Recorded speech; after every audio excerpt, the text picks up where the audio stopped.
Hello, friends, and welcome back to the Adventure Starts Here podcast.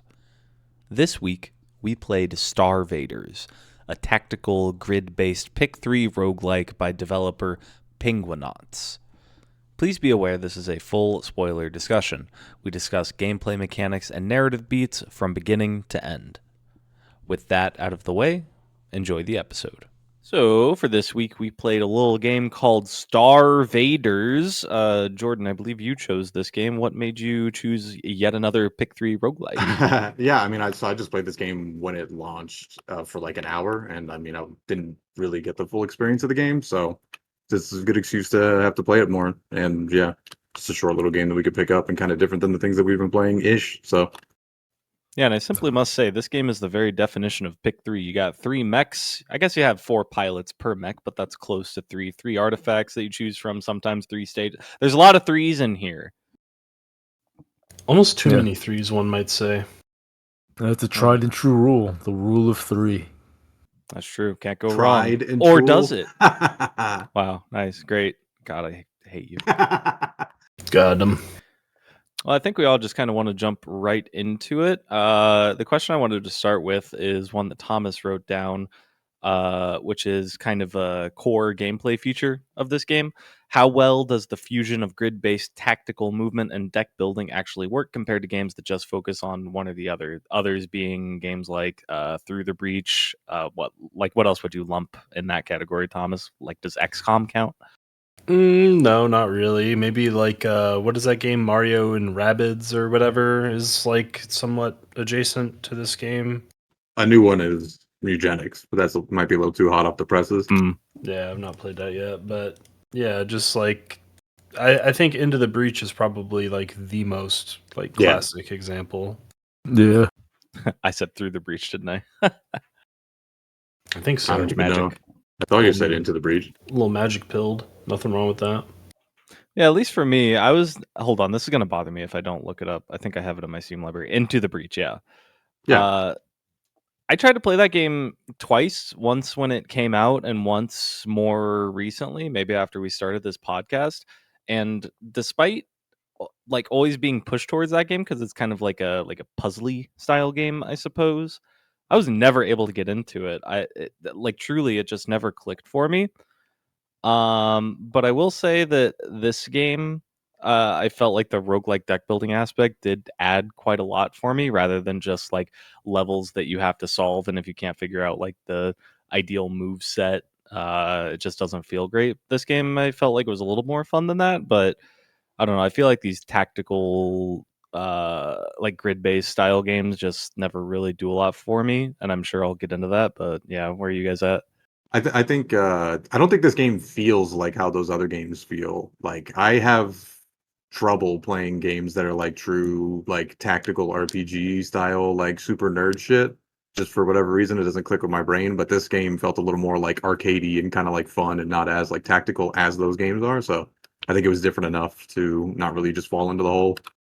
Yeah, I agree with that, and I think that that aspect of it's kind of a double-edged sword. I won't go off on that tangent yet, but historically, I would say it's very much a thing for me that I don't like tactical grid-based movement games. Mhm. Like, the one exception to that really is Disgaea. Like, I really like Disgaea games, but outside of that, I've never really stopped to put my finger on it too hard because I haven't revisited that opinion in a long time. I've been meaning to go play Final Fantasy Tactics as a way of doing that, but I haven't done that yet. But something about it just doesn't mesh or jive. I don't know if it's the tactics part of it. I don't know if it's the RPG part of it. I'm not sure what it is, but I do somewhat agree with the fact that I think that this game does kind of solve that issue in a lot of ways, and I think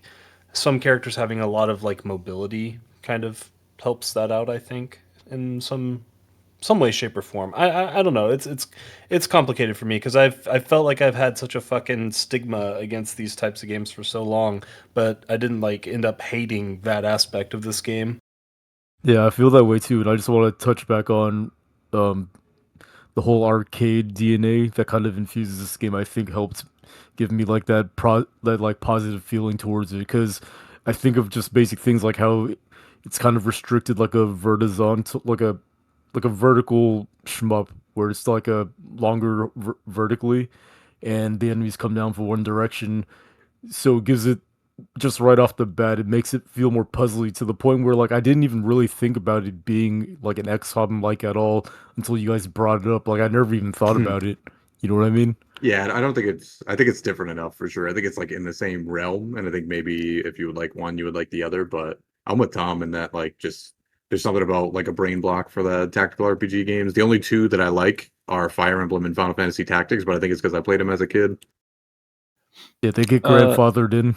Yeah, I think just for some reason my kid brain was like, "Oh, I like these," and then my older brain was like, "I only like these." Yeah, I agree with some of what you guys are kind of getting at with the arcade style of this game. I felt like this game actually opened like pretty strongly, like both because, at least for me, the red mech was my favorite, and introducing the grid-based combat as like this kind of attack defense, like top-down, like Galaga almost style thing, where you're just trying to like defend your quote-unquote base from the enemy invaders. I thought that was like a really strong hook that made me want to play a lot, and that's why I mentioned in the last episode that I already finished the game. I'd not actually finished the game. I had just I had like beaten the like main run, so I'd unlocked the blue mech, but I did beat it since then. Um, but I just want to bring up like my main thing that I think is true for a lot of turn-based pick three roguelikes, and it's the same feeling that I had when I played Into the Breach, that I'm curious if you guys felt as well. And it's not true for all of the characters, it's not true for all of the mechs, but it's true for most of them for me. And that's that I think the gameplay of games of this ilk is extremely tedious. Like, especially when I'm playing the blue mech, and it literally sometimes felt like, unless I had a really good run, that it's like 1-to-1, I'm spending one energy to kill one invader. Like, that's very boring, very unfun, and very tedious to me. And outside of like the really busted stuff that you could do sometimes, it really bothered me. Yeah, for sure, I feel that way, and I do think a lot of that is attributed to having the grid-based combat, because like it's at some point, depending on like how many decisions you have to make just to like move a character and hit something once, it can sometimes feel like is the juice worth the squeeze at this point? It's like, you know what I mean? Yeah. No, definitely. I mean, I solved that by just constantly just throwing away runs at like the first shop where like you pick two cards, and if like I didn't get Yeah. two good cards, I would be like restart, Yep. restart, restart. I just skipped having a bad build. Yeah, I was really surprised that it didn't have like a Slay the Spire style system Yeah. where you had to get to a certain point before it let you have that. Yeah, I don't think this game is trying to be like this perfectly balanced kind of game. I think it was just like, hey, because it even has like the quick restart or whatever button, right? Because I think that they want you to just like keep it going, like almost like a popcorn pick three roguelike. Yeah, just fucking slam them out. Also, just as a side note, I didn't really realize until you said Galaga, but this game's Space Invaders. Like that's Oh, the hook yeah. of this game is just Yeah, Space literally. Invaders. Oh yeah, Yeah. for sure. I didn't realize that until this conversation, and I was like, oh yeah, that makes sense. But how could I be so stupid? Yeah, I didn't really pick up that that was probably an inspiration until literally we started recording this. But now that we Nice. both said it, I'm like, oh yeah, that is kind of one I'm to like one, 2 isn't minutes it? behind you. Yeah. I agree with your guys' sentiment though. Like, I don't like the entire time I was playing this game. Honestly, my opinion kind of mirrors Seth's a little bit. Where when I first started it, I was like, "Man, this game is a lot of fun. I'm like really enjoying this. This is like a fresh new way of playing these like pick three deck builders." And I liked a lot of the ideas that were going on. But like by hour 4, maybe 5, I don't, but when I was playing nothing but like Apocalypse, I just started feeling uh like there's nothing wrong with this game, but god, I just don't want to play it. Like this game is just it's not exciting. And it's not even that there's anything wrong with this game, it's just that I feel like I'm just so burnt out on these pick 3 games at this point. Yeah, I think we might be even more mirrored than you might have thought originally, because I was thinking, and this feeling I don't think is 1-to-1. It's just a comparison I was thinking of that was funny. But Thomas, when you played Void Stranger the first time back into, you mentioned something about how like when you opened up the game, you just got this like like feeling of Mhm. like anxiety driven dread that made you not want to play it. And after I had fully completed this game, that's exactly how I felt. And especially when I was playing it, or if I chose to play a mech that wasn't the red one, I was like, there's just like so much mental stack that I have to process here, and the tedium. Like Ben said, the juice ain't worth the squeeze, and I'm just starting to get anxiety thinking about playing this. Yeah, Yeah. I think that's probably a shared sentiment between all of us. I don't think it was as bad for me, but I definitely kind of got like the yeah, I get it at about like maybe an hour or two before like my last play session of just being like, yeah, I mean, this game was cool. It was fine. I enjoyed it, but it doesn't have like the staying power of something like Slay the Spire. Yeah, for sure. Like I felt Yep. like obligated to just do the number of playthroughs I did just to at least experience each of the classes, but like I didn't really want to, if that makes sense. No, yeah, for sure. Yeah, and it's I feel unfortunate like because it kind of speaks to like how varied they are, like how varied all the different characters are, but variety is two sides, and the other side is that like there's a bunch of characters that I just don't want to play as. Like anything related to that third type, I think it's called the Keeper, the purple one. I like I don't know. I just couldn't get into it at all. Like Yeah, the keeper is basically what Seth said of like once you get like a spell, like spells in that class are insane. There's a spell where it's like hit a random invader 15 times and it's like on a 9 turn or whatever 9 mana cooldown, and like that spell's like the best thing in the game. You literally just need like 2 things to lower cooldowns and then you just clear the whole board. But without spells and just doing the summoning stuff, it was tedium to the max. Like I did not like the summoning part of that class. yeah, I barely even yeah, understood what the spells were because from the UI, like I don't remember if there was a tutorial to tell you what spells were, but like I didn't even know that was a thing until I saw Seth type the word spell in Discord, and I was like, wait, that's like a thing that the class has. That's funny. yeah, yeah, it was just like there's a lot of really good ideas in this game. Like each of the mechs and even each of the characters and the way they all have unique decks and all of the interplay between like the upgrades you can get for your cards and like unique artifacts to play into your shit. It's all like super unique and super varied and super interesting and like pretty goddamn memorable. Like I may not have wanted to do like a summoning based haunting, like move around, get my summons out kind of build with the keeper, but it's at least unique. It's like cool. But like the flip side of that is that there's just so much you have to process, and it's kind of like Jordan said earlier, where I don't think the balancing is quite there. So like, why would I do any of that when I can just have a nutso fucko min build where I'm throwing out 100 Yeah, bombs that I don't have to think about every round? exactly. Yeah, and I think that kind of like strikes at like a big part of maybe why I wasn't enamored with this game, which is that like um there's just like everything that you said is true, where like everything feels really unique. There is like a myriad of just like shit going on, like the variety in the cards and builds and mechs and characters, like everything is like insane. Like this game is definitely like I could not sit here and tell you that this game is not well designed, but the problem I found myself running into was that with all of that choice, like every single option that I was presented with felt really obvious. Like it wasn't like Slay the Spire, right? Where like you could sit there and you could look at 3 cards or 3 relics on your screen and you would have to like sit there and think about it for like fucking 10 minutes trying to figure out like what the optimal choice might be. And in this game, it always felt like one good option, 2 shit options, or 3 shit options and skip. Like it was kind of like paint by numbers, and I think a lot of that is why I didn't really feel like I was engaged playing this game. I think you kind of discounted the game, and that the I think the main hook mechanic of this game is the chrono tokens. That's like the main decision making point. Yeah, for sure. I mean, I 100% agree with that, and I actually think that that is like a really, really, really, really good design choice. I think that smooths over a lot of the inherent issues with pick three games, but at the same time, it doesn't change what I said. Where like every time I felt like I was presented with a pick three, it was two shit ones, one really good obvious pick, or three shit ones and skip.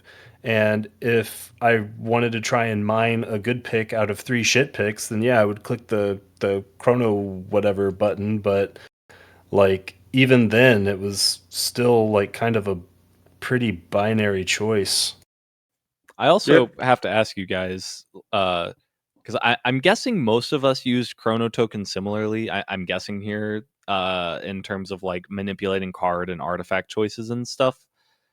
Did anyone ever like play out a turn, realize that it didn't go well, and then use a Yeah, chrono then you token that rewind. Oh way? yeah, Because all the Yeah, time. I actively never did that because the like for complex turns, it just sounded like too much. Like I just didn't want to have to do the turn again and like reprocess the entire thing. yeah. Well, you It's like draw actually different and shit yeah, too. exactly. Yeah, It's not a exactly. rewind. It's a full mulligan, which I at first yeah, I felt mixed on it because like I at first I didn't like it. It just felt off-putting. But then the more I thought about it, and the more I realized that it actually just helps kind of smooth it out because there are just Hmm. certain impossible situations where like where if you get a full new hand instead, then it becomes possible and it kind of makes you want to at least keep playing it out.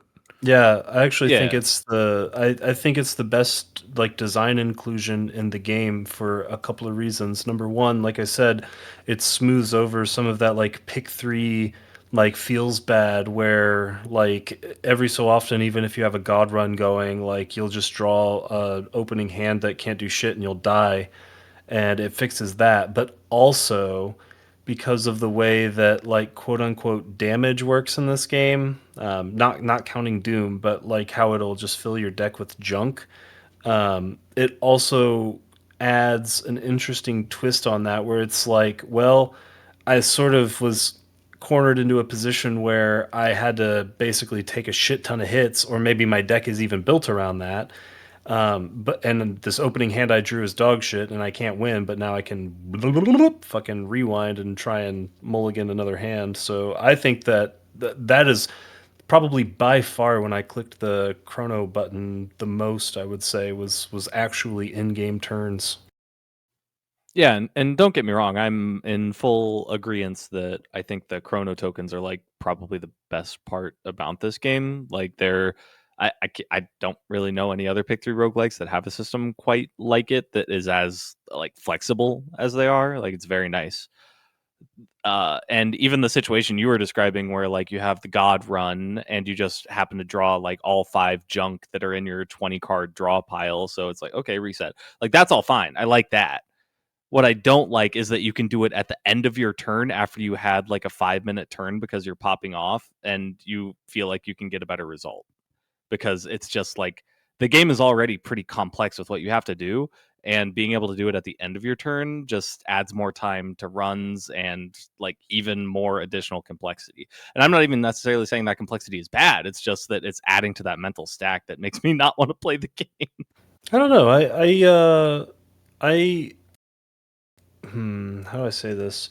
I felt like the runs were actually fairly decently quick. Maybe I just played fast. I don't know, but um like I felt like that aspect of it was almost like a requirement for me, especially now that I'm realizing I probably did just play fast because like I would play out turns and then at the very end of it look at the board saying be like, oh shit, I'm gonna die, and like through all fault of my own, is like, and on certain bosses it felt like I don't know how I could have beaten them without that being an option, like the hemophage guy. I never really got a handle exactly on how that mechanic worked, but dear God, did I have to fucking chrono skip on that thing, Ah. and it saved my ass many times on that boss.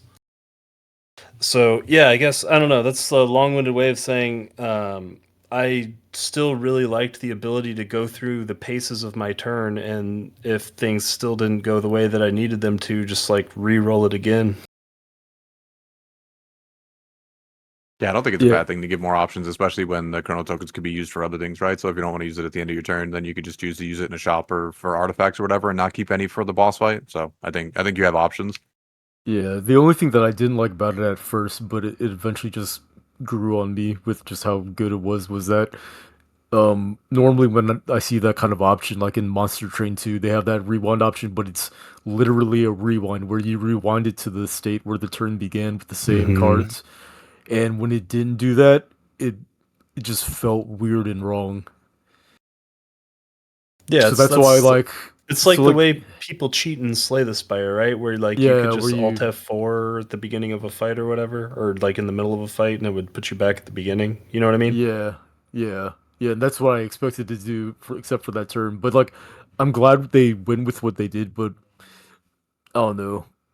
Maybe it would have been nice if there was just like more options. Like you get you spend one token to get the rewind that you would expect, and then you could spend like all three to get like the full mulligan because it's kind of powerful. But that's just me, just being a designer, and yeah, it is what it is.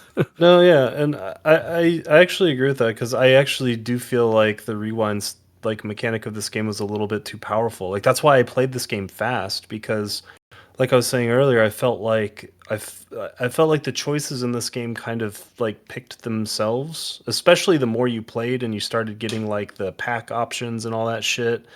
And having like mulligan option there for an entire turn just like made it so that it was really hard to die in this game unless you just really massively fucked up. Or you just had really bad like pick 3 RNG. That'll get you every time.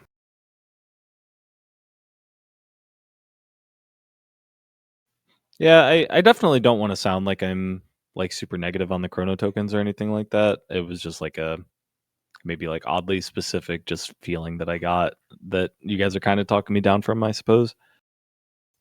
Jordan, do you feel like this game was successful in the arcadey style that it's going for? Yeah, I mean, I think it's probably one of the most arcadey roguelike pick threes I've played because they all feel like they're trying to be Slay the Spire. This game doesn't feel like it's trying to be some crazy design like instrument. It just feels like it's, hey, come play, have a little bit of fun, and when you're done, you're done. I think it did that Yeah. really well. Yeah, I agree. That's what I was saying before. I think that it like benefits this game. Like that's why I was saying I felt like the runs played out pretty fast for that reason as well. Like they weren't like super quick, but they're definitely faster than some of its like contemporaries.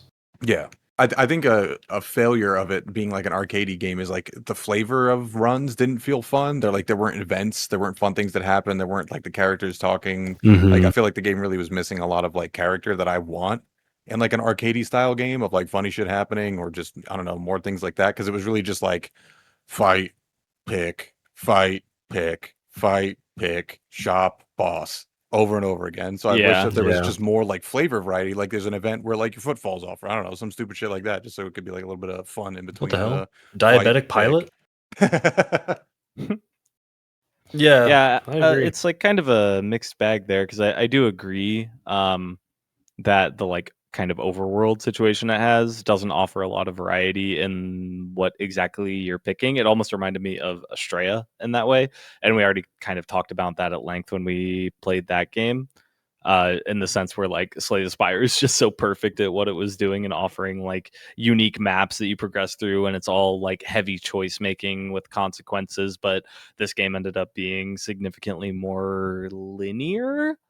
Like Yeah. it kind of just came down to like, oh, I see a rare card. Okay, I'm gonna grab a rare card, or I'm not going to because I'm already busted. Okay, I have my sick ass rare card. I'm just gonna pick upgrades because I just need to increase my card quality. Oh, I'm at the fixed shop right before the boss or whatever. Okay, I'm gonna remove 3 cards from my deck and now my card quality is super high. Like it's not that it's not fun, and it might even support what you're saying with the like quick play arcade style experience, and I'm certainly not going to complain because it's reducing the mental stack of choice. But yeah, it's definitely something that is missing compared to some of its contemporaries. Yeah. And I don't even think it needs to add complexity. I just think it needs to add like flavor. Like, yeah. Yeah. Yeah, I agree. Like I had never even stopped to consider that until you said it, and it's kind of weird that in a game that after you lose gives you like this interstitial dialogue, and you've got this like little boss figure silhouetted in the background talking to you.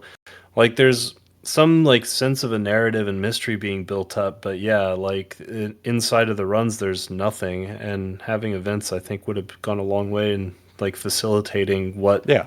the narrative tried to be, I guess. Yeah, for sure. I did feel like there was a decent amount of like showcasing of characters. Like it's not great, but it is present a little bit. Like when you Mhm. get a big combo and like your specific characters goes like, "Oh yeah," or whatever. Like they have the little speech bubble. Yeah. And I think that changes depending on the character you're playing. I didn't even notice that. Yeah, I agree. It's not that there's not like nothing. There's just not there's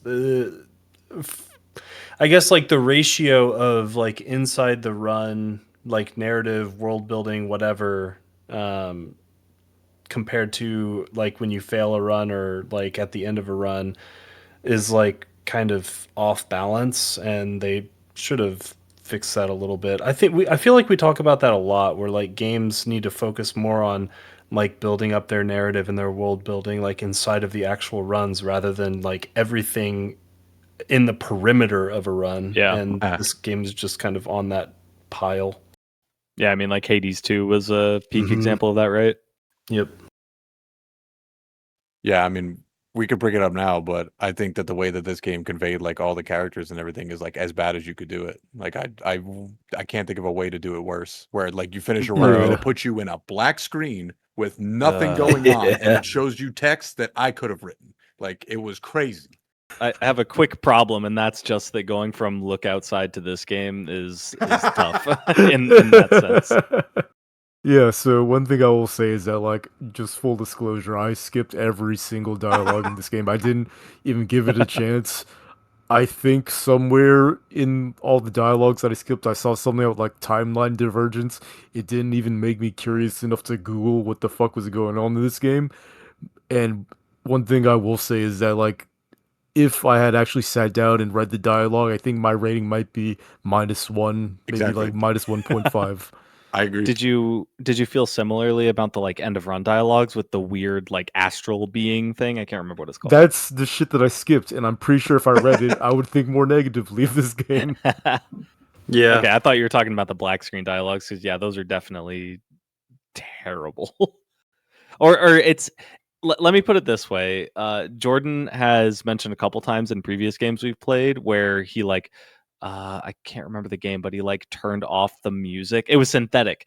I think you said you turned off the music because you felt like the game didn't deserve it.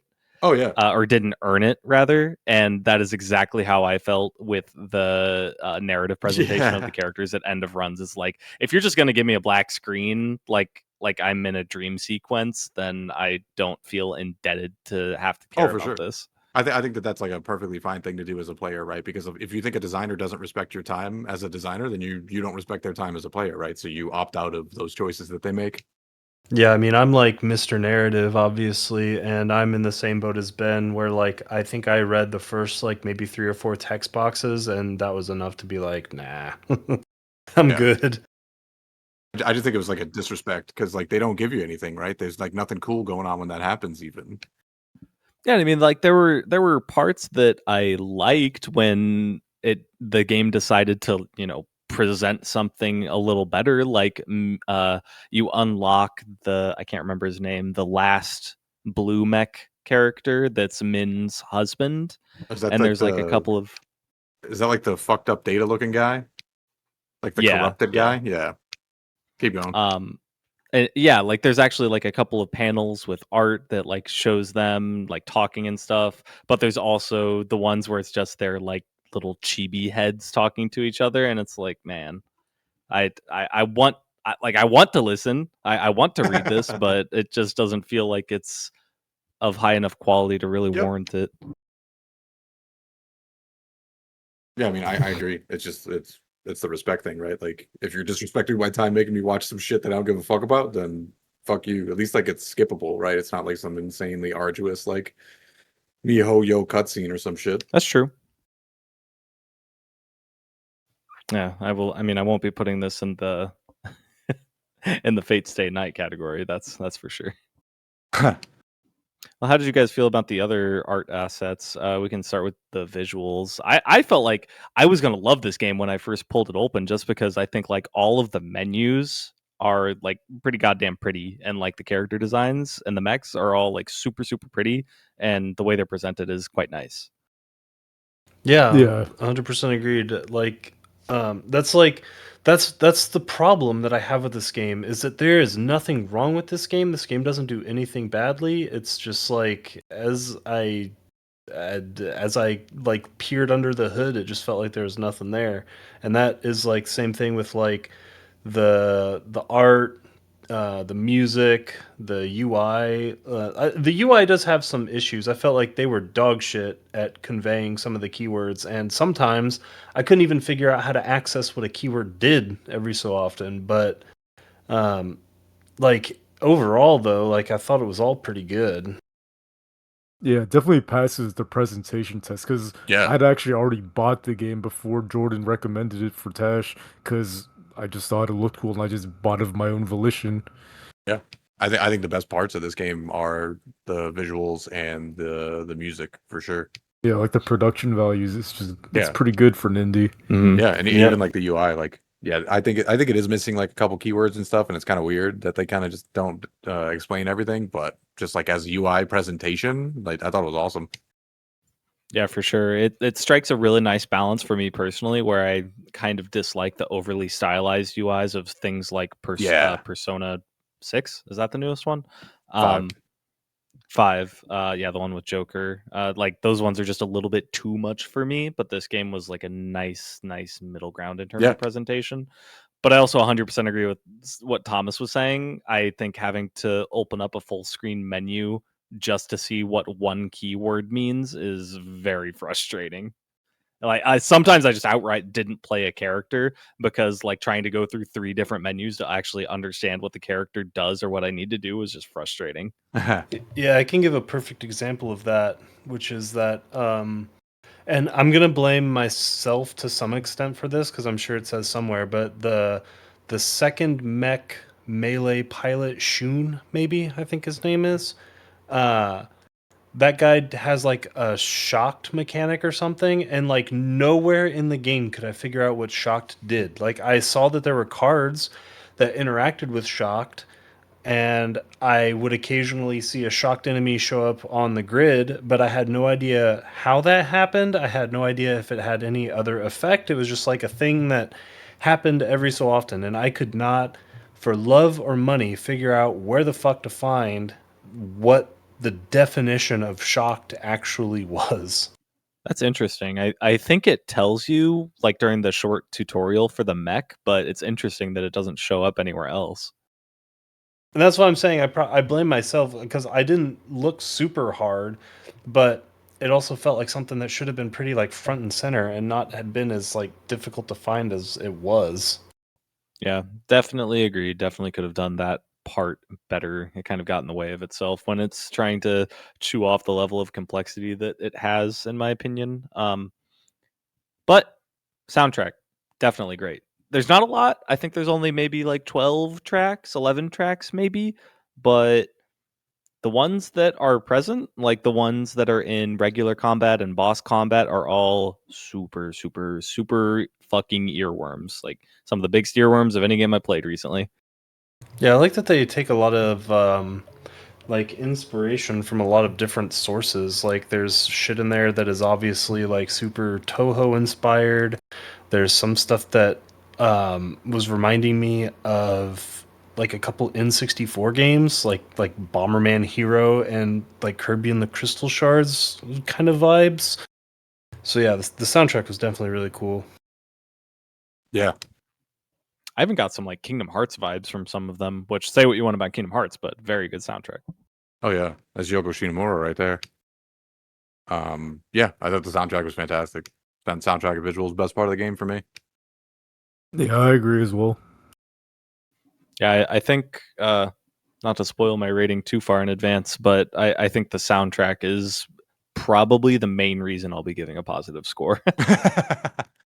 All right, let's. I'm gonna steer it back towards the gameplay a little bit because that's kind of where the meat and potatoes of this game is. So, one thing that I had in here, like the longest thing I wrote in this OneNote, is that like I felt like this game had a like balance issue where even if I had what I perceived as being like a god run that felt like totally unstoppable, and like maybe I had an infinite combo in there, and like there's like almost no way I was losing, but the game was set up in such a way where there was always at least one encounter that could just like totally bulldoze you and fuck you over.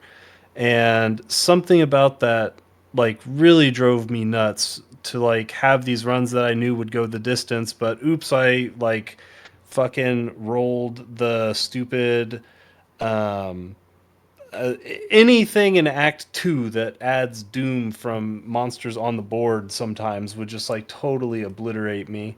And I don't know if that's like a design flaw or if that's like an intentional balance decision to force you into planning for those floors or those encounters or whatever, but it really drove me crazy to be like cruising through what felt like a really sick run and then just run into a fucking brick wall.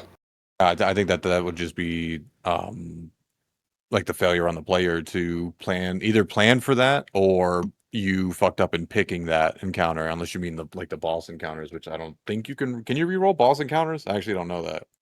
I don't know. I never tried. I I don't think so. I assume you could. can't. I don't think you can because it lists them in like the top right of the screen with like the route for the act. So yeah, outside of those, I mean, I feel like it's just like up to the player, and like a Slay the Spire thing, kind of like how you mentioned as a counterpoint to yourself of like, yeah, you didn't plan for Time Eater, but now you're fighting Time Eater, so that's your fault. I never felt like any of the boss encounters were particularly like hard countery, No, especially less so than Slay the Spire. Yeah, it was definitely not the boss encounters that were problematic. It was like the random floors here and there that would just like, well, my build launches 8,000 bombs, but too bad that, you know, these flowers are going to take one hit and then open up and give me fucking 16 doom in a single turn or whatever. I mean, that's on you for picking that encounter, though, right? You had another choice. Theoretically, yeah. But I mean, like, there are like multiple encounters that have like similar mechanics to that. It was always fucking Act 2. I don't know. Maybe Act 2 is just the fucking bane of my existence, but I think it's similar to Slay the Spire in that way, where it's just like that big middle hump where like you might have been strong enough to clear Act 1, but you don't have the God build yet, so it tends to be the hardest one. But I don't know. I felt like this game did a decent job of delineating between stuff like you described with the flowers that open up, which were very annoying, especially with like the chaotic builds where you're not necessarily like controlling where your damage is going. But in general, I felt like it did a decent job of balancing that with the non-fatal doom mechanics, like those guys in Act 3 that drop the cubes that if you destroy them, you get non-fatal doom. I felt like it did an okay job at that. I don't love the mechanic, but I felt like it was. I mean, it's certainly better than either not having nothing or not having anything or just making it regular Doom in those instances. I felt like the first exposure to a lot of those mechanics were like annoying and frustrating, but then once you like understood them and you knew how to play around them, it felt satisfying to me.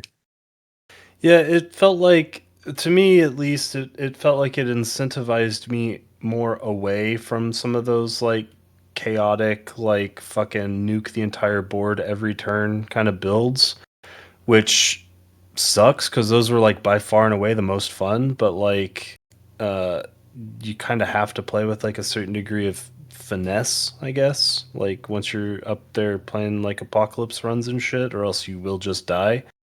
And I don't know. Maybe it's just that I liked blowing up the screen like 16 times every turn that I just like gravitated towards always wanting to do that. But yeah, it's definitely a risk you take. Yeah, I think that's.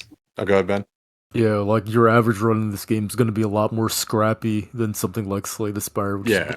much more streamlined into giving you like God build or you infinitely scale. Whereas I don't think you can really have that in a game like this because you have the added dimension of like the grid-based location combat. You just have a resource that you can't scale on because like your cards will eventually lose value if you stay at a certain spot and you exhaust all your options there, and the only way you can deal more damage is to move to reposition yourself so you can shoot something else. Yeah. I mean, this game's got hella infinite combos. Like I was inventing infinite combos on the fly, like constantly, without like even trying to. So there's like all sorts of crazy scaling and shit that you can do in this game, but Yeah, but eventually you run you have out, to. right? Like, What do you 'cause mean? No, without being able to move, you have to like. no. You Damn, can I generate guess. like infinite heat and stuff like that. Yeah, Yeah, I guess. you can generate infinite heat. You can generate like a combo I had looped flight that had like shoot upwards after you use it, and I could just like cast flight infinitely, basically. I feel like this is Dead Estate all over again, where I was just playing with my fucking like block constructed draft build, and you guys are playing like fucking vintage cube and shit. I mean, you can definitely do crazy stuff. For me, the part of like having the crazy stuff possible is that it felt like it highlighted the areas where you couldn't really go crazy, or maybe I just couldn't figure out how to go crazy. Like a character I've really wanted to make work because I thought it was just really cool was the third blue mech pilot, the one that leaves like booby traps on the ground with their Yeah. cards. I thought that concept was like really, really cool, but no matter how hard I tried, I just couldn't make it work.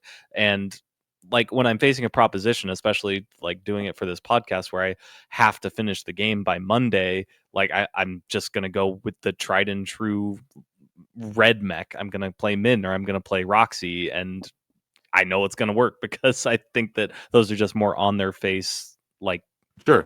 viscerally satisfying and easy to break. Yeah, Min felt obscenely powerful compared to everything else. Just saying. Yeah. I don't know about all of the third class mechs or whatever, but Min definitely would just felt like easy mode. Yeah, of the first two mechs, Min definitely felt the best. I didn't play all of the third one. I think I played two, maybe only one. I forget, but yeah.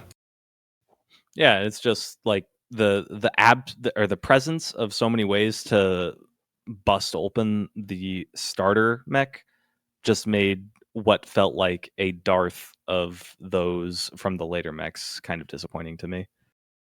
Yeah, and Yeah. like I guess like another thing about that too is that like I already mentioned how I had a predilection for like the builds that were just like nuking the entire screen at all times, and that is literally what like all of the classes for the first mech are designed to do, like Min especially, right?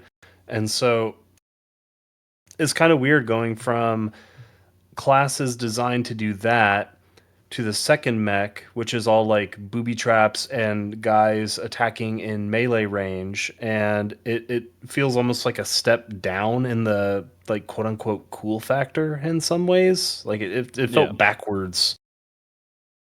Yeah, and like just to clarify something I said earlier too is like there are ways to bust open the second and third mechs for sure. It's just that the first one is by far and away the most obvious one to do it. Like you get the artifact that says overheating doesn't end your turn, or you find a bunch of ways to increase your heat sink. And there's ways to do that on the blue mech, but legitimately the only way I could find to do it was the card that turns all of your regular energy into battery energy, and like you can do some cool stuff with that, but I don't know. Well, I don't Maybe know. it's just a case of not like unlocking and experimenting enough, but yeah, I don't know.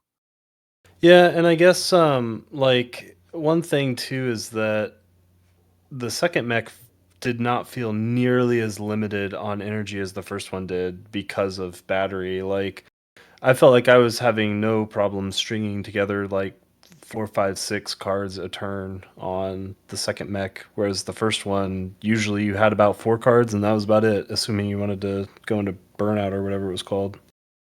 Yeah, again, I'm not trying to say that it's like not that it too many negatives here. It is possible to do these things on the second and third mech. It just there's a certain point where the mental stack becomes a little bit too much, and I just kind of want to chill and play my arcade game, you know.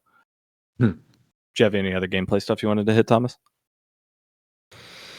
I feel like we've sort of talked about this by osmosis to a degree, but like after you guys had like finished up all of the runs and like I mean, I assume everyone pretty much did what I did, which was you got the third mech and then you finished a run on the third mech and then you're like, all right, I'm good. Did you feel like there is like a significant amount of like replayability to this game, like after you did all that? I think on paper there is, because the characters are very varied, but in practice, I don't really want to turn the game on again. Even though I don't think it was a bad game, I just don't really want to. And yeah, that's just how I feel. Yeah, I think I agree with I that. don't. Yeah, I don't disagree at all. I think I'm in a similar spot, but the thing I'm having trouble understanding is whether or not that's pick 3 roguelike fatigue or not. Like I could totally imagine if this was my first pick 3 roguelike, like if I played this before Slay the Spire, it could be like my favorite of the genre, period, full stop. But it's just hard to say. I don't think there's like hundreds of hours of replayability here, but I think like kind of mess with everything, get some fun broken builds, and then move on to a different game. I definitely think there's more replayability than I'm going to give it, but I don't think that means there's no replayability.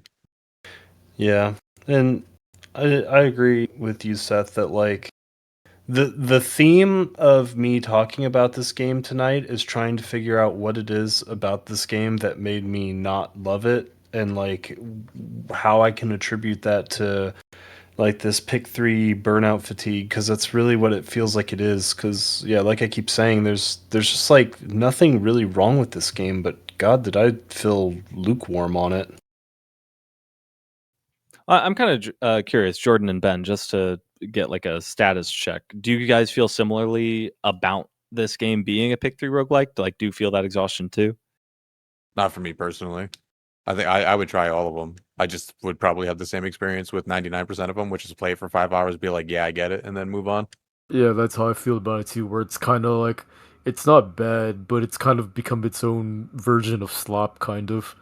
I just don't see myself in a world where fucking 1,000 games come out a month that I'm just gonna sit with StarVaders for 200 hours. Yeah, it also asks a lot of you, like, we've been talking about the mental stack, but like that's also kind of a deterrent from turning on the game again, because like Oh yeah, it's kind of like the synthetic Tarkov thing, where it's like, do I really want to sign up my next hour of my life to this? Like, I don't know about that. yeah, Well, at it's least not as this game's very generous when you close it mid-run. Yeah, though, yeah, at for sure. least. That's a huge Yeah. positive, being able to like turn the game off and on. That was very good.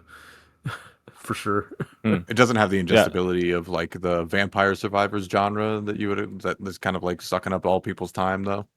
Where like you can easily just fucking get high and play a game like that for 4 hours.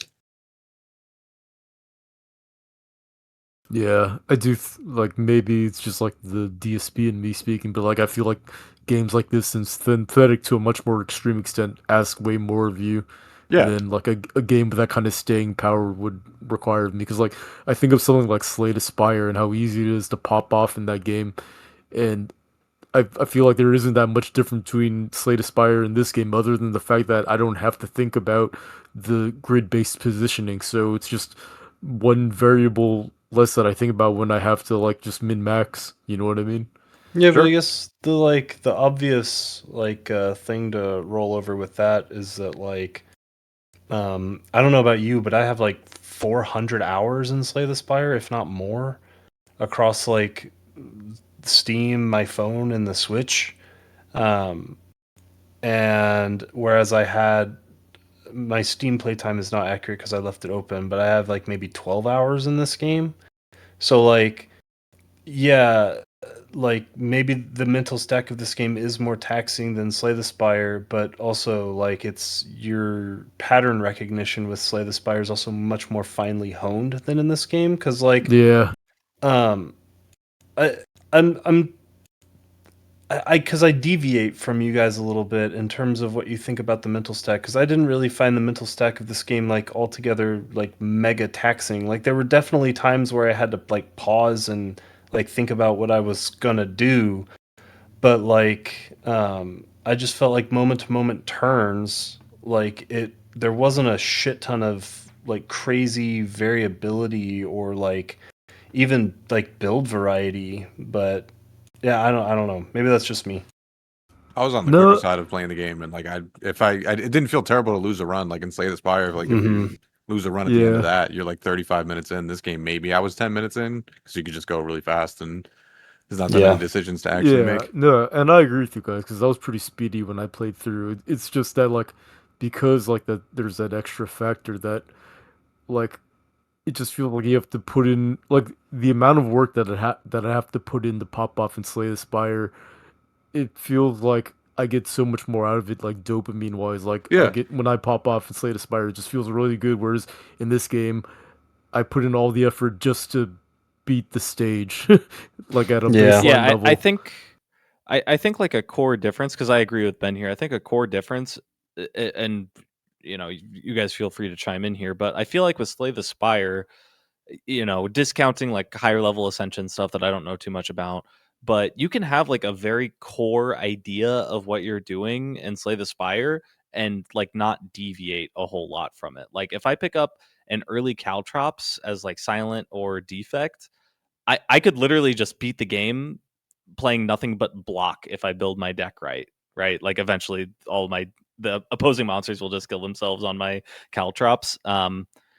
But this game, I don't know. It felt like no matter what I was doing, there were just like three different dimensions that I had to be thinking about, literally because of the grid-based yeah. system. And that, like, no matter how much of a god run I had, even the min build where I had like fully completed the game, I like there was a lot of mental processing that had to go through my turns, even though I was like popping the fuck off. Yeah,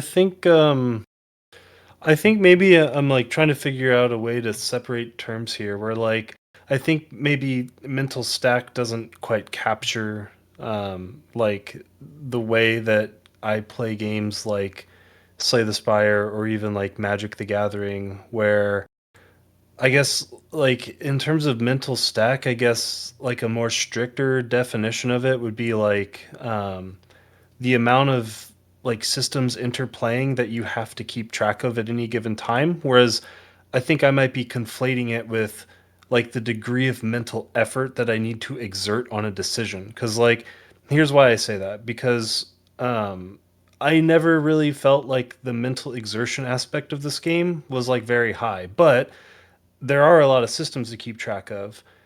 And on the other side of that, like when I only played Ascension 20 Slay the Spire. It's like the only thing that I did. Like I once I unlocked Ascension 20, that was it for the next like 350 hours or whatever. And the mental stack of that game is maybe not that complex because there's not like a shit ton of systems that you really have to keep track of at any one moment discrete in time. But the mental exertion of sitting there trying to decide what card will make your deck better, if it'll make your deck better, should I just click skip? Like the moment to moment decision making is so much more complex and difficult than it is in this game. But the mental stack of what the hell is this game called? StarVaders is definitely like it's definitely more complicated than Slay the Spire, but Slay the Spire is just more complicated, period, like overall. Does that make sense? I Yeah, think so. yeah, it makes sense. And the way that I see it is that like the the parts that you agonize over in Slay the Spire, it's like very impactful and very notable in the times that you do. Whereas in StarVaders, even if it isn't as extreme, you're doing it like all the time that you're actively playing in the combat, which is the vast majority of it. Yeah, it's like the moment to moment decision making of StarVaders feels like it has significantly less like long term impact than it does in Slay the Spire. So like I don't spend all that time really thinking about it. But that might also just be because I'm not good at StarVaders, right? So I think StarVaders is just a lot easier, and like you don't really have much long-term decision making compared to like spending 15 minutes trying to figure out what card you want and Slay the Spire. Like you just pick something, rip it. Like I think Ben just has more of a mental block with the actual gameplay being like mhm. the what you sit on versus the decisions of what you sit on and Slay the Spire. Yeah. That's why I was trying to like kind of delineate my definition because I think when I was saying mental stack, what I was thinking about really was like the degree of like, again, mental exertion on any given decision, but I don't think that that is really like accurately describing probably what Seth and Ben are feeling. It's just like keeping track of all of those different systems in a way that is like not making your brain feel like TV static. Yeah. This game definitely has more like things that you need to do in the gameplay versus Slay the Spire, which has like more long-term planning, which is like a completely different style of feeling. Yeah, it's almost like a degree of what's that word we use all of the time to describe something like brushing up against you to impede you, like Friction. friction, yeah. Like this game just feels like it has a lot more friction to get what you want to get out of a busted build. Like if I'm popping off with an all for one defect build, I'm just like slinging all my zeros. I'm not thinking about it. I just play, all for one, play. But if I'm doing something like this in this game, like, yeah, maybe Min can do that because you're just tossing bombs all over the place, but you still have to consider like where your character is. You have to consider if you're blowing up the right characters. You have to consider what cards you're burning, what cards you don't want to burn, what cards you want to freeze. There's just a lot of Yeah. discrete decision making that might not be complex to arrive at the correct solution, but it's just There's a I higher feel like density. I feel like I was never able to relax, especially because of chrono tokens, which I like, but it did contribute to it. Yeah, and I mean, there's also like the invaders too, right? Like some invaders, like if you fuck around too much, they like open, give you 2 doom or whatever, and then eventually you're like, wait, how'd I die? Like the video that Tom posted where you're like, I thought I was fine, and then you're fucking dead. So yeah, you never really Yeah. get the chance of chilling because like you can kill yourself with just how dangerous some of the invaders are. Yeah, and like there's a lot of variety in them too. Like that's another thing that I would definitely give this game credit for is just like the sheer variety of stuff that like does really all jive and work well together. Like the amount of enemies that feel unique. All of the bosses felt wildly different, which was cool. Like, and Yeah. again, the Oh, yeah. characters and the mechs and like even the cards and the builds, like there is like so much shit in this game. Yeah, and like a lot of that comes down to the presentation we were talking about earlier too. Like the first time you get to, I post a picture of it. The first time you get to the slime boss and you hit it a couple times, like maybe some big AOE ability, and suddenly there's like 100 bombs on your screen, Yeah. and there's all the little blobs. Like that was funny, memorable, and like well designed because it immediately made me realize that I fucked up. Mhm. And the same thing with the presentation of the chess boss. That boss is fucking awesome. I think that's one of the better bosses in any pick 3 roguelike that I played. So like all of the design is there. You know, it's just making me feel a little bit jaded with the genre, perhaps. It's not giving me good hope for Slay the Spire 2. Yeah, exactly. Like that's a Yep. lot of the reason why I'm sitting here trying to figure out what the fuck it is about these pick 3 games that's got me feeling so like get away from me because like Slay the Spire 2 is right around the fucking corner. Yeah. After playing Monster Train 2, I have no expectations for Slay the Spire 2. If it's good, it's good. And Darkest Dungeon too. That one wasn't a pick 3 roguelike, but like same feeling there. Yeah, laughing is the correct response at the From what name I Darkest understand of Dungeon 2. that one was actually like a oof. Monster Yeah, Train that was 2, I just bad. think was kind of like a eh. Yeah, I feel like I just need to take like an ice water bath after playing or like right before playing Slay the Spire 2, just so I'm like going in with a clean slate. I think they'll do fine. I think they'll be interesting enough to at least play for a little bit. Oh yeah, I have no reason to doubt the Slay the Spire 2 people, and even like the example you gave of Monster Train 2. I personally don't even feel like that game was that bad. Yeah, it's not that bad. It's just not that good. It's kind of just like eh. So I think that's my perfect description of Monster Train 2 is eh. Yeah, I'm gonna save some of what I have to say regarding sequels for when we eventually play Slay the Spire 2. But yeah, I don't know. This game, I'm not gonna be happy with my rating. I'm really not. But because like there's so much that you could like about this game and that you should like about this game and that is well designed. Like I don't know if there's like a poorly designed part of this game. Like I agree. is anything just like outright bad? The way the narrative is given to you. Sure. Sorry, I was thinking like gameplay. Yeah. Other than that, that's the only thing that I could tell you that's like, I think this is bad, and I would argue that it's just bad. Everything else, I think, is just preference and anywhere from good to great. I think it just Yeah. comes down to like, how do you rate games? If you rate games based on what is the game trying to accomplish and did it accomplish that, this game is rated very high. If you're trying to rate this game in like a how much did I enjoy this game versus the other games that I enjoyed, like my most enjoyable games, it's not going to be that high. Yeah. Well, do you guys want to get into ratings, or are there any other topics you want to hit before we do that? I feel like we've. I don't know. How are you guys feeling? I'm good to go on to ratings. Fine with me. Yeah. I got nothing. All right. What's everyone's favorite color? I don't mean Green. colors of mechs in the game. I just mean colors. Period. Blue. Shit. Two of you chose blue. Jordan, you go first, then Thomas. Sure. Yeah. So, kind of, I mean, I basically just said like what I wanted to say for my rating, I guess. Of like, yeah, like if you're IGN, you probably give this game like a 9 because it does. It basically tells you like, hey, we're gonna be like an arcade, fun, quick roguelike that you can like just pick up and play and have a good time. And like that's exactly what it does. And it's like fucking great at that. And it doesn't really do anything that poorly besides the narrative. But like in terms of like how is this game as a game versus other games that I think are like 10 out of 10s, I think it's just like fine. Like it's I don't really have a desire to play it that much. And it didn't have like a big emotional impact for me, which usually helps a lot to get me into like that higher echelon of ratings. So for me, it's just like a 6.5. Like it's totally fine.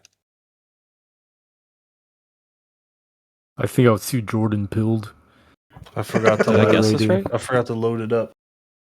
But once it loads I up, think I'm I gave pretty- a 7. Ah, fuck. I was close. 5's not bad though, because again, I think this game's like close to bang average. So Yeah, because I remember you said that even like 3 out of 10s you would like yeah. feel safe recommending to people. Exactly. If it's the right thing, then I think it's 3 out of 10. I could still say I think you would like this. Versus lower than that, it's like Yeah. I don't think anybody would like this, or I don't think Yeah, anybody should like this. Yeah, I think to some degree this game almost has to be a positive rating just Yeah. because like there's so many people that, like I said, would fucking love this game. Yeah, I gave Estrella a 6, and I think that I do like this game a little bit better than Estrella. I definitely liked Astray more than this game. Well, it's your turn. StarVaders. Like this game, as I've repeatedly said, doesn't do anything particularly wrong. I don't think that this game is really like even particularly flawed. It's even got some interesting and unique ideas that it absolutely executes on. All of the presentation, the art, the audio, the UI, all that stuff is like totally good. But there's just something about it that lacks panache. There's so many options, but everything always felt fake to me. Like the things that I felt like I should be taking are extremely obvious, even though I'm presented with all of these fucking like decisions to make at all times. And yeah, like I said, I never really found myself staring at the screen, like running through permutations in my head of like what would be the best option for my deck. I just kind of saw something, it felt good, I clicked it. But again, I don't necessarily even think that that's like a huge fault. It's just something that maybe makes it a little bit lesser than its contemporaries. And this game is definitely more arcadey than those games, but honestly, this game just kind of feels like fucking white bread to me. Like, there's nothing wrong with it. I'm not going to be upset about consuming it, but I'm not going to be particularly excited either. Like, I feel as though my excitement for this game kind of slowly waned over the course of time. And at first, I was really enjoying it and thinking that this was going to be like a staple in my game rotation, like almost like a Slay the Spire. And like a game that I could fire up and play at any time. But like as time went on and I played more and I unlocked everything and I saw all the content, like I don't know, I just realized that this game doesn't have the same staying power as any of these other pick 3 games. And again, this is like me trying to figure out why this game didn't work for me, even though I don't think there's anything wrong. But this game is a magnificently cohesive product with very few flaws, but it's just not something that's going to make me get out of bed in the morning. It's a 6 out of 10. Damn, I way overshot. We suck. I have a feeling a lot of what you said is going to be echoed in my answer. Same. Yeah, you go first, Ben. Fuck. Alright, so let me think about this. So StarVaders is like, it's missing that like je ne sais quoi. I don't even know if that's how you say that, but you guys know what I mean, where it's like, it's not bad, as you guys have been saying, but it's not like timeless or groundbreaking. It's kind of like the kind of game where like, if I'm meeting up with my family that I haven't seen in a while, like my sister's husband, who like I don't know very well at all, and he doesn't know me very well at all, but he just wants to like make conversation so that we're social, and he'll ask me like, "Hey, so have you been playing any games recently?" StarVaders is like the kind of game I'd be comfortable bringing up to him, where it's just like kind of like a beep boop bop bop bop video game that like people can play, and that's kind of like what this game is. It's just like it's like the kind of game you'd see being played in like a movie in the 2000s, like on a CRT screen. It's just like what boomers think video games are, except that it's just what this game is. So I did enjoy playing it though. just just to like kind of conclude all that, I would give this game a 7.5 out of 10. It's just kind of like a game that exists. I'm so mad at myself. Damn it. I was That was going to such- do 7.5, but I was like, there's no way it's 7.5. It's I bad. think That was the- such a went good to 8. answer. I'm so pissed. I think the old me would have been an 8 out of 10. This is what boomers think video games are. That's timeless right there. Yeah, I fucking 100% agree that this is definitely a game that you could like show to a normie and be like, "Oh yeah, this is what I've been playing." Yeah. I mean, I'd pick Balatro over this, but yeah, the sentiment is correct. Yeah, Balatro is definitely a good pick for the boomers because they know card games. Yeah, they know video poker. Who doesn't like video poker? Exactly. Yeah, I don't know. I don't feel like I have a lot else to say that hasn't already been said better by you guys. Like, I really wanted to love this game, kind of like Thomas. I pulled it up and I was like, "Oh, this game's gonna be fucking awesome. I'm looking forward to this game," and that's why I said that I beat it at the end of the last episode. But the more I played, it's just the more like transient and ethereal all of the gameplay felt in a way where I just did not want to play it anymore. And the final feeling of that was I think I pulled it up today or yesterday and I was like, you know what, I kind of want to try getting like a busted keeper run. That sounds kind of fun to try and do.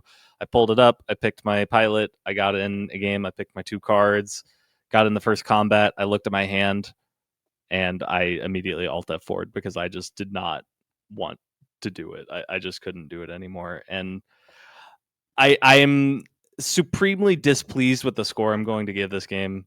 I think that this is not accurate to what this game actually is, but it's just accurate to my experience with it, unfortunately, which is a 5.5.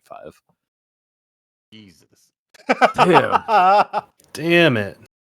Everybody that going feeling of contrarian anxiety this week. That feeling of anxiety was just too strong to ignore. I just had to keen in on that emotion. No, you're 100% right though, because literally the last 3 times I opened this game was the exact same experience. I opened the game up, I picked the purple one, the keeper, I select the mech, Alt F4, and I did that 3 times. I wonder how much of that is just because like the game gives you like so many easy ways to get what you want to do with like the chrono tokens and being able to just reset runs, where it's like in theory I could just keep resetting my run until I get like a couple of really sick card combinations with good upgrades, and I could do that. And the fact that I had that in my mind while I was starting runs, it was just like, no, I don't want to do this. That's fair. Yeah, man. I feel like all of us felt the same about this game, and it's like reflective in this discussion of like, it's just like, who gives a fuck, you know? But like, it's like, God, the opposite of love isn't hate, it's indifference. I kind of just feel indifferent towards this Yeah. game. Yeah, And so I it's have to like give it some credit, like when it comes to at least production value and like Yeah. Yeah. passing like the obvious tests of if it's high guard or not. Like this game is definitely way above layoff slop, but like Yeah. other than that, it's just a different brand of indie slop. Yeah, and like I'm even looking, like I have it pulled up on my Steam library right now, and I'm looking at the banner, and I'm like, man, that looks really good. I want to pull up this game again, Yeah. but I know what's gonna happen when I do that. Yeah, it's like the best game that I feel mid about maybe ever, honestly. Would be like the easiest way to describe this game for me. Yeah. I can't I think tell if this it's- is the. No, go ahead. I was just gonna say, I think it's hard for this game to not be overwhelmingly positive on Steam, but it's also hard for this game to be anybody's like top 10 games even. I can't tell if this episode has been our hottest take episode or our most milk toast. I really can't tell. I looked at the Steam reviews and I was like, someone has to have like 500 hours in this game, and no one really does. Like it's between like 20 and 80, and How I long think has it that's been kind out? of a year, 2 years. I don't know, when did StarVaders Oh, come really? out? Holy shit! The banner Maybe says a year? 2.0 out now, so I assume it's been out a while. It's not that long. I think it Oh. was like a year ago, I'm pretty sure I bought it when Yeah, it came out. April It of was pretty last year. recent. around when Claire Obscure came out. Okay, so about a year. Yeah. This might be the look outside costing $10 and me speaking, but I'm more comfortable with a rating of 5.5 after seeing that this game costs $25. I don't know. This game, like the value proposition of this game is definitely like off the charts. This is definitely a like $25 value game in my opinion. There's so much content in this game. It's crazy. I think the presentation is worth the price tag for sure. But to Seth's point, if your experience is tied to the value of the game, I think that it's overpriced. I would expect art panels at the end of every run for the narrative beats if it costs $25. That too, yeah. I think that you definitely feel robbed of like the narrative deliverance in this Yeah, game. Yeah, that like feels it's that feels extremely early access. like it's definitely unfair, but I think the presentation does not do it favors in terms of its price. Why is that? What do you mean? It's because it's just like, and it's I'm definitely just discriminating, but like I feel like games that look like that, even if it's not ugly, it can't, like, even if there's like no objective reason for this, you just can't demand more. Like there's a cap of how much you can demand from a customer when you're going with graphics of that level, of that budget. I mean, that's the Owlboy thing, right? Yeah. Yeah. That's basically that's the similar. Owlboy standard. Yeah, and that's similar to what Jordan said about I think it was Jordan about Look Outside being an RPG Maker game. Like it's really hard to get people to pay more than $10 Yeah. for a game that looks like Yeah. that. Well, that was StarVaders. Ben, what the hell are we playing next week? Oh, we What are is this? playing House of Asses by Dark Pictures. They're like super massive, I think that's what they're called. And the reason why I picked it is because after we played Paradise Killer, I was like looking up one of the main guys behind that game, which was Ollie Clark Smith, and he was an alumni of Supermassive. So I just looked up what was the best game by them, and it was House of Ashes. And it also helped that it was by consensus like the least scary game that they made. So I'm actually kind of excited to play it because I've heard only bad things about this company and all their games, and I've never played any of them before. So I'm looking forward to developing a real opinion on them. Yeah, The Quarry is like literally maybe in my bottom 5 games of all time. So this will be interesting, I'm sure. Oh, this is that studio, like Until Yeah. Dawn and The Quarry. Yeah. Okay. Yeah. What year was it made? Random question. House of Asses? 2021. Yeah, House of Asses is Oh, recent. okay. Wow. Okay. Cool. I think it's well, I think it's like 2023, isn't it? Because there's at the end of the game, it gives you a fucking like a demo for one of their games that came out in 2025. Oh no, it's 2021. Yeah, it says So they must have patched 2021. that in. So yeah, I'm expecting a total shit show. I can't wait for this game to actually be a 10 from Thomas. That'll be so hype. But that was StarVaders. I'm sorry we didn't like it more. I wish I did. Bye. Agreed.